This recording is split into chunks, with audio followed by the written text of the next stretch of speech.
మోకాల నొప్పులకు ఎటువంటి సర్జరీ లేకుండా ఎపియాన్ పెయిన్ క్లినిక్ అందిస్తున్న అత్యాధునిక చికిత్స. నా పేరు డాక్టర్ బిఏ వెంకటస్వామి. మా హాస్పిటల్ చిక్కడపల్లిలో ఒక్కటే ఉంది, ఇంకెక్కడా లేదు. కడుపులో మంట ఎందుకు వస్తుంది? మనుషులు ఇప్పుడు ఈ రోజుల్లో చాలామంది విరేచనాలు తీసుకోరు. చాలామంది మనం నీకు విరేచన బాగా నాకు 2 సార్లు అవుతుందని మంచిగా ఉందని అంటారు, కానీ అది తప్పు. ఇప్పుడు మనం కాలంలో నీళ్లు పోతున్నాయి, పక్కన పాసి ఏర్పడుతుంది. ఆ పాసి ఎట్టుంటే దాని మీదనే పోతుంటాయి నీళ్ళు. మనకేమనిపిస్తుంది, నీళ్ళు మంచిగా పోతున్నాయి కదా అని, కానీ ఆ పక్కన పాసి ఉంది. ఆ రకంగా పేగులకు పడుతుంది మలినం, అది పోదు.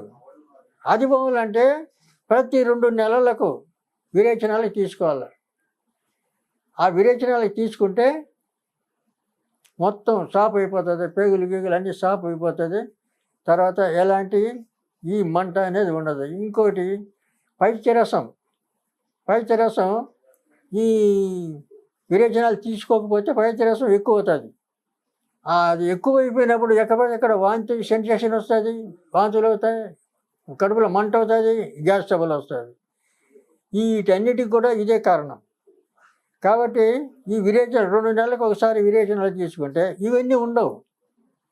సాపు ఉంటుంది, ఆరోగ్యం బాగుంటుంది, ఆకలి ఉంటుంది, విరేచనాలు బాగానే ఉంటాయి, అన్నింటే బాగానే ఉంటుంది. కాబట్టి అది ప్రతి ఒక్కరు ఆలోచన చేయాలి. 2 నెలలకు ఒకసారి విరేచనాలు తీసుకోవడం అవసరం. మోకాళ్ళ నొప్పులు ఇప్పుడు 30-40 ఏళ్ళ వాళ్ళకు కూడా వచ్చేసినాయి. చాలామంది మోకాళ్ళ నొప్పులు ఉన్నాయి. అయితే ఈ నొప్పులకు అలోపతిలో పోతే పెయిన్ కిల్లర్స్ ఇస్తారు. అప్పటికప్పుడు కొద్దిగా ఉపశమనం అవుతుంది, కానీ అది మళ్ళీ కంటిన్యూగా ఉంటుంది, అవి పోవు. కాబట్టి ఆయుర్వేద పద్ధతిలో చిట్కా వైద్యాలు మాత్రం చెప్తున్నా. శాశ్వతంగా వాడే మందులు అవి వేరే ఉన్నాయి, రసాయనాలతో సిద్ధ వైద్యం ఉంటుంది అది. ఇది చిట్కా వైద్యం, మూలిక వైద్యం. ఇది నెమిలినార చెట్టు ఉంది. నెమిలినార ప్రతి ఊర్లలో ఉంటాయి, ప్రతి చోట ఉంటాయి చెట్టు, పెద్ద పెద్ద మానులు. దాని ఆకు లేత ఆకు అంతా తీసుకోవాలి, బాగా తాగు తీసుకొని మెత్తగా నూరల్ల. అందులో తగు మాత్రం మిరియాలు, ఆ మిరియాలు వేగించి దాంట్లో వేసుకోవాలి, పచ్చి వేయకుండా వేగించేసి మెత్తగా నూరాలి. నూరి అది శనగింజంత మాత్రలు చేసి పొద్దున సాయంత్రం వాడాలి. రెండవది, తినే ఆహారంలో కూడా మనిషి రేపు ఏది దొరికితే తినేస్తున్నారు. రెండవది, మాంసాహారం తినడం మానుకోవాలి. మాంసాహారం అసలు పనికిరాదు. ఈ మాంసాహారం వల్లనే రోగాలు వస్తున్నాయి. రెండవది, ఆయుష్ తగ్గిపోతుంది మాంసాహారం వల్ల. సాత్విక ఆహారం తినడం మంచిది. సాత్విక ఆహారం అంటే ఆయుష్ పెరుగుతుంది. ఆ కూరగాయలు, పప్పు దినుసులు, ఇటువంటి ఆకుకూరలు ఇవి తినాలి. ఈ మాంసాహారం అసలు పనికిరాదు. చాలామంది లావు కావడం, కడుపు ఉబ్బరంగా కావడం ఇలాంటివన్నీ ఉంటాయి. అది మానేస్తే ఏమి ఉండదు. తర్వాత దుంపకూరలు కూడా తగ్గించాలి. దుంపలు అంటే ఆలుగడ్డ, కందగడ్డ, చామగడ్డ ఇలాంటివి, అవి కూడా తక్కువ చేయాలి. కాబట్టి ఆరోగ్యం అంతా మన చేతుల్లోనే ఉంది, కానీ మనం వాటిని సరైన పద్ధతిలో ఉపయోగించుకోవడం లేదు. రెండవది, ఎవరికి కూడా కావలసినంత విశ్రాంతి కానీ మనశ్శాంతి కానీ ఇవన్నీ ఉండవు. మెకానికల్గా మనుషులు పరిగెత్తడం, అక్కడ పరిగెత్తి ఇక్కడ పరిగెత్తి, ఆ పని ఈ పని అని ఈ పరిశ్రమలో ఉంటాడు ఎప్పుడు. మనకి ఎందుకంటే ఒక ఫ్రెండ్ చెప్తుంటాడు, ఫారిన్లో ఎవరైనా కూడా ఎదురు పడితే హలో అని చిరునవ్వు నవ్వుతాడంట. మన ఇండియాలో ఎవరి ముఖం చూసినా ఏడుపు ముఖమే, నవ్వు ముఖం ఉండదు. ఎవరి ముఖంలో కూడా ఏదో చింత, ఏదో పరిశాని, ఏదో వాడికి కష్టాలు. ఈ రకంగా మన వాళ్ళు ఈ రకంగా ఉంటారు, కానీ సంతోషం అనేది, ప్రశాంతత అనేది, శాంతి అనేది ఎవరికి కనపడదు. కాబట్టి ఇవన్నీ ఎందుకు వస్తున్నాయంటే మన చేతుల్లో మనం తెచ్చుకునేటివి ఇవన్నీ కూడా. కాబట్టి ఇవన్నీ మనం కొద్దిగా ఆలోచన చేసుకోవాలి. మనకు వీలైనంత వరకు జాగ్రత్తగా ఉండి జాగ్రత్తగా కాపాడుకోవడం అవసరం. అంచేత ఆరోగ్యం గురించి చాలామంది ఆయుర్వేద పద్ధతులు కొన్ని ఆలోచిస్తే చాలా ఉపయోగంగా ఉంటుంది, ఆయుష్ పెరుగుతుంది, ఆరోగ్యం బాగుంటుంది, ఎప్పటికీ సంతోషంగా శాంతంగా ఉంటారు. నిద్ర ఇప్పుడు మనిషికి అనేకమైన సమస్యలు, చిన్నవాడు కానీ పెద్దవాడు కానీ ఎవడైనా కానీ సమస్యలు, పెద్దవాడైతే వాడికి సమస్యలే ఉన్నాయి. ఈ సమస్యలు మర్చిపోవాలంటే నిద్ర పట్టాల. ఆ సమస్యలు ఉన్నందువల్ల నిద్ర రాదు. మరి దీనికి ఏం చేయాలా? కాబట్టి నిద్ర రావాలంటే అతి మధురం, దాంట్లో కొద్దిగా అశ్వగంధ కూడా కలపచ్చు. ఇవి రెండును కలిపి డబ్బాలో పెట్టుకొని రోజు రాత్రిపూట పడుకునేటప్పుడు ఒక స్పూను పాలల్లో కలిపి తాగాలి. తాగితే మంచిగా నిద్ర వస్తుంది, బలం వస్తుంది, మనశ్శాంతి ఉంటుంది. ఇవన్నీ సింపుల్, చాలా తేలిక పదార్థాలు, చాలా వస్తువులు. ఇవన్నీ వాడుకోవడానికి మీకు పెద్ద కష్టం కాదు. ఆలోచన చేయండి. పొట్ట కరగడం, చాలామందికి అనుకోక పొట్ట వస్తుంది. ఇప్పుడు చాలామంది తాగుడికి అలవాటు పడ్డారు. చాలా దుర్మార్గమైన ఆలోచన, దుర్మార్గమైనటువంటి అలవాటు. ఈ తాగుడు వల్ల మన దేశంలో, అంటే ఇది ఫారినర్స్కి సరిపోయిందేమో కానీ మనకైతే తాగుడు పనికిరాదు.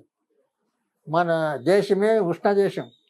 ఇక్కడున్న మనుషులందరిలో కూడా ఉష్ణం అంటే వేడి ఎక్కువ ఉంటుంది. ఈ వేడి వల్ల ఉండేటోళ్ళు ఈ తాగడం అనవసరం. అక్కడ చలి ప్రదేశాలు కనుక ఆ తాకపోతే వాళ్ళు బతకలేరు.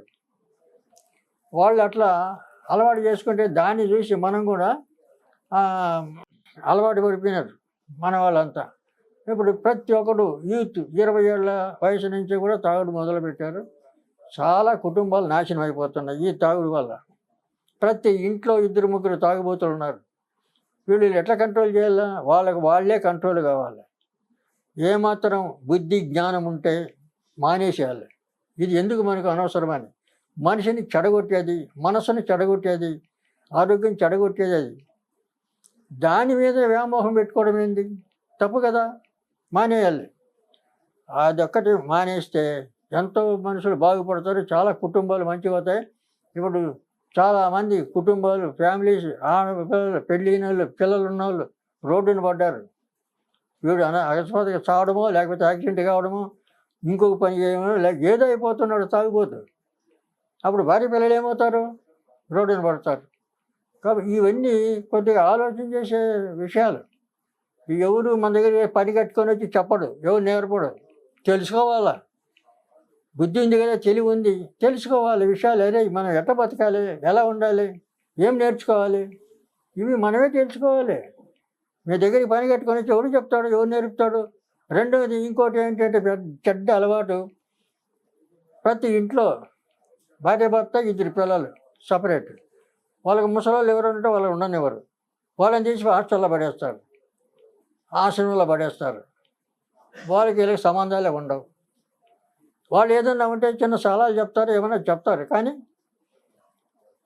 వాళ్ళు ఇక్కడ ఉండడానికి అవకాశం లేదు. కాబట్టి ఇట్లా సింగిల్ ఫ్యామిలీస్ అయిపోయినాయి. ఎవరికి వాళ్ళే యమునా తీరాని. కనుక మనిషి ఈ అలవాట్లలో చాలా వరకు మన అలవాట్లు కొన్ని మార్చుకుంటే ఆరోగ్యం బాగుంటుంది, శాంతంగా బ్రతకచ్చు, ఆయుష్ పెరుగుతుంది, 4 కాళ్ళ పాలన బతకడానికి, మంచిగా ఉండడానికి, సొసైటీలో మంచి పేరు తెచ్చుకోవడానికి కూడా బాగుంటుంది. ఈ రకంగా మీరు కొన్ని అలవాట్లు చేసుకోవాలా. ఈ తాగుడు మానేయాలి, మాంసాహారం మానేయాలి, సాత్విక ఆహారం తీసుకోవాలి. తర్వాత కొన్ని ఇది ఇప్పుడు చెప్పాను, మీకు ఏ చిన్న ఇబ్బంది వచ్చినా పచ్చకర్పూరం నోట్లో పెట్టుకుంటే అన్నిటికీ పనిచేస్తుంది. బీపీని కంట్రోల్ చేస్తుంది. తర్వాత ఈ కడుపులో మంట కానీ, తర్వాత కఫం చేరి, గొంతులో కఫం చేరి ఎక్కడ పడితే అక్కడ ఉమ్మేయడానికి వీలు కాదు, మింగడానికి వీలు కాదు. అవన్నీ రావు ఇది నోట్లో పెట్టుకుంటే. దీని రసం మింగుతూ ఉండాలి. నోట్లో పెట్టుకుని ఒక ముక్క పెట్టుకోవడం సాయంత్రం దాకా ఉంటుంది నోట్లో. దవన పెట్టుకోవడం, మింగుతూ ఉండడం చాలా మంచి అలవాటు అది. నోరు కూడా మంచి వాసన ఉంటుంది, ఈ దుర్వాసన కూడా పోతుంది. కాబట్టి ఇటువంటివన్నీ నేర్చుకోవడం, తెలుసుకోవడం అవసరం.